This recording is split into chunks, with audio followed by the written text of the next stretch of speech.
Hello, welcome to this edition of Tiger Broadcast. I'm Michaela Humble. And I'm Emma Osterly. On this edition, we'll take a look at how some businesses are lighting up Lee's Summit. We'll also get to see how some students are making a difference and how one group at LSHS is drumming their way to the top.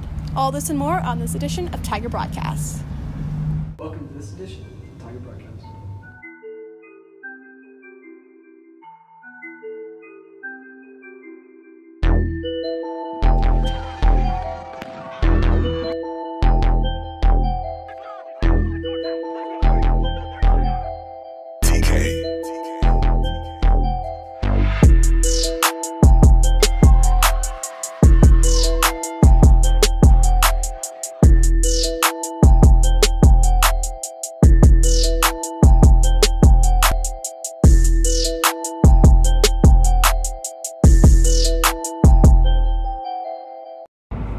Downtown Lee Summit has many shops to offer, but there's one new one that is sparking up interest. Carly Roberts and Abigail Fallis fill us in.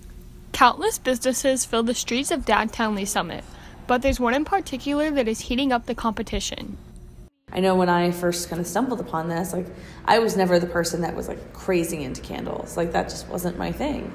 It's far more now, but my thought was I thought it was super cool, and I was telling everyone about it. There's something there. Shara's curiosity sparked an idea that led her to create an experience for others.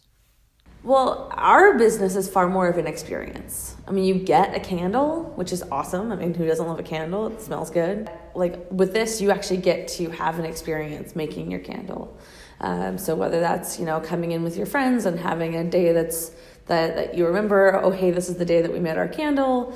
But the other thing is, there's no one that can make a better candle for you than you. As far as marketing this new concept, Downtown Lee Summit offers many benefits. It's just a great place to start a business. The downtown area is so thriving. There are just so many other businesses here, so many new businesses moving in all the time. There's a great Chamber of Commerce and a downtown Main Street business groups that really kind of help get businesses up and running here in Lee Summit. Making a candle can take some time, but it's customizing it that'll make it worth your while. So when you come into the shop, we give you a little clipboard and have you go down our wall of candles. So we have over 80 scents. Right now we have 82 in store that we kind of switch out depending upon the season. From there, we send you over to our back wall where we have all of the different jars and reed diffusers and room sprays and wax hearts that you can make. And then you come over to the bar where either I or one of our scent stylists here will actually help you kind of take your list of favorites. And after that, we actually have you take the fragrance oils, so the oils that we use to make the candles on the shelf, you get to take and you get to blend a little bit of each of them. So, you might be a little bit more of one, a little bit less of another. It's no candle is really ever the same. Make sure to stop by Embers in Downtown Lee Summit on February 28th to support Tiger Broadcast's trip to Nationals. Signing out for Tiger Broadcast, I'm Abigail Fallis. This group can be heard all around Lee Summit High School, and that's not going to change this year, as Michaela Humble and I share with you this next story.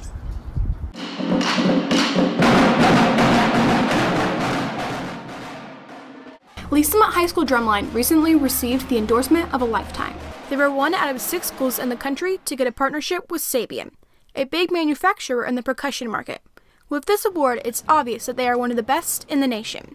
And to become one of the best, they need to compete. So 2 years ago, the drumline in the spring semester went to WGI World Championships for the first time, and we ended up 41st in Percussion Scholastic A. So there's a lot of different divisions of high school sports and activities where they'll have multiple kinds of world competitions that are sponsored by different. This is the only one that's for percussion, and so for us to get 41st the first time out of obviously 50 states, we're pretty proud of that. And then the second year we went, we actually upped the category a little bit more difficult and ended up 35th.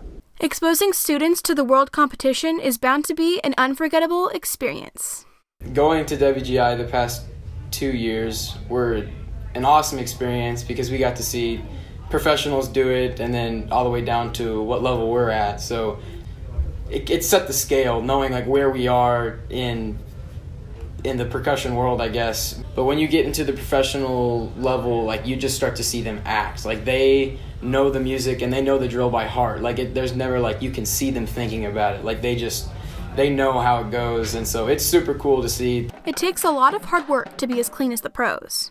In the beginning of the season, it can be really frustrating starting off trying to play and move. Like, for the new guys, that gets impossible. Like, it's just hard to go from different like tempos, and like it starts off as a mess. But when we get to the end of the season and we're just running competition after competition, it's really cool to just see the piece we've put together actually come to life.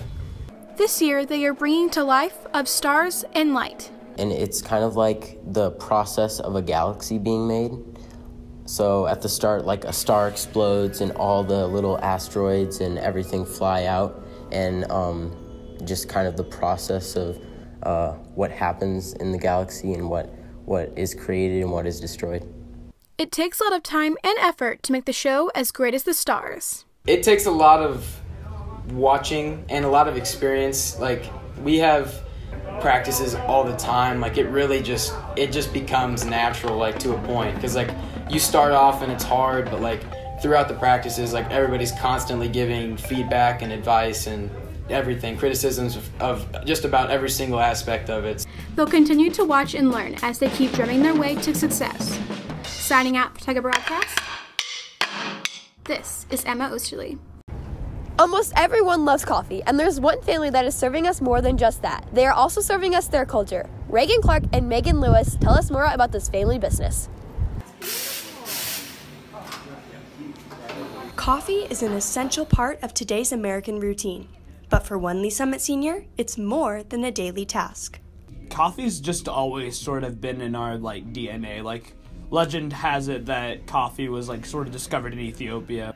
Ethiopia is the first birthplace of the coffee, and all world introduced after Ethiopia found the coffee.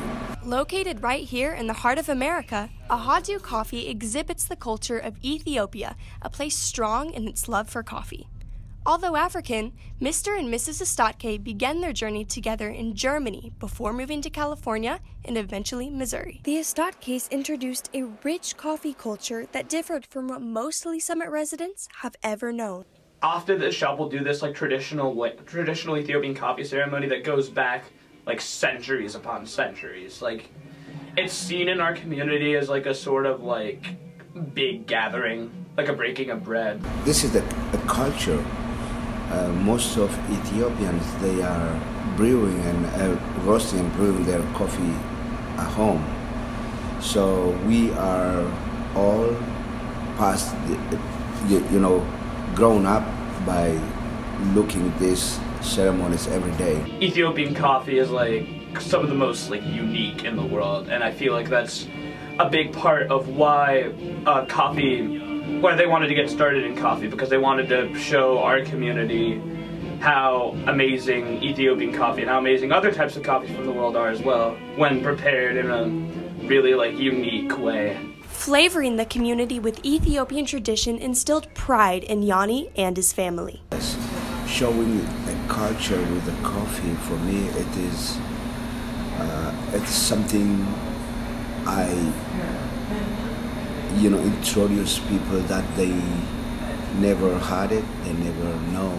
It's so cool that I have the opportunity to to show who I am and to show what my family like has to bring to the table. Signing out for Tiger Broadcast. This is Reagan Clark. Though February is coming to an end, there is still love in the air. Michael Cadwell and Kirsten LaRue bring us a story about high school relationships. Husband! That's me! I believe there's different forms of relationships. There's always the main one you think of, which is boyfriend, girlfriend. I think what's happened is that it seems like high schoolers are slower to commit to just dating than they were when I was young. Love is a part of life, but as generations have passed, has true love in teens gone away? I think it really depends on maturity. And there are girls that just want to hop around and have fun and whatever. But then when you hit a level of maturity, I think when girls go into a relationship, they're looking for the qualities that they would want in a husband. We're not like mature enough, and we don't really know like enough about ourselves to like understand someone else. Every high school relationship, it all comes down to maturity, and if they're not mature enough to handle what like actual like feelings for the opposite sex is, then it'll end badly. With so many kids today not understanding the importance of maturity in relationships, dating in high school is far more about feelings that young people are desiring. I think a lot of high schoolers date these days to feel a part of something, to feel connected to someone, and kind of it's security. And so whether it's healthy or like a good thing, it's like still like I'm dating this person, and it's like it's a statement basically. It also guarantees, well, not always, but often, that you're not alone, and so it gives high schoolers somebody to be with. And we also like tend to rely on other people more because we haven't gone out and like done anything like independently, so we don't know like what it's like. Even with all the negatives, if done right, high school love can be real. I had made a list a long time ago of the type of guy that I wanted, and I went back to that list kind of after I started dating him. Well, I realized how fast my heart was moving, and I kind of went back to that list, and I realized that he was everything on that list and way more. I started dating Jeff, and it was like everything was there. It just didn't take long for my heart to realize that, like, I think I could be with this person forever. We literally dated 5 weeks and got engaged, and then we were engaged for 9 months, and then we got married, and we're going to celebrate our 19th anniversary in March, so it worked out. Signing out for Tiger Broadcast, I'm Michael Cadwell. Animals are always going to be a part of this world, and one place is striving to keep them alive. Hayden Terry brings us this next story. Wayside is a very unique place, and you can immediately feel the love for the animals and the people when they come in here. Wayside Waves is Kansas City's local no-kill animal shelter. They made a difference by saving thousands of animals' lives with the help of the community and education. I think throughout the years, education has played a lot of important pieces to us being no-kill status, because ultimately it's a society problem. Overpopulation is really the reason why animals unfortunately have to be euthanized, especially in rural areas or cities that don't have a lot of resources, and so education plays a lot into that. One LSHS student and animal lover supports no-kill shelters and has a voice for the animals who are in need of help. No-kill shelters will spend time training the dogs and putting them in foster homes and even giving them veterinary care. I think people should take a stand against kill shelters because it's hard to save every dog's life, but it's important to give every dog a chance. Amanda, a worker at Wayside Waves, loves her job, but there are some hardships that come with working at a vet. I think one of the hardest parts of my job is sometimes seeing animals that are at the shelter for a while and just maybe not finding their forever families as fast as I would like them. People should come here because they want to adopt an animal, first of all, and they want to adopt an animal that has had a really interesting stay while they're here. We try really hard to set the animals up for success. We try to set the adopter up for success, and so when you come to Wayside, that experience really means a lot to us. Kansas City is very lucky to have some great no-kill animal shelters. However, it takes a lot of time to become a no-kill animal shelter. Wayside wasn't always no-kill. Over the last 10 to 15 years, animal welfare has changed a lot. Reporting for Tiger Broadcast, this is Hayden Terry. Thanks for watching this edition of Tiger Broadcast. For short films, packages, and more, go to www.tigerbroadcast.com. Or follow us on Twitter at TVTV8Tigers. Once again, I'm Michaela Humpel. And I'm Emma Osterly. See you next time. it just becomes natural, like to a point. To give every dog a chance. The person that was like crazy into candles. Coffee was like sort of discovered in Ethiopia. And I realized that he was everything on that list.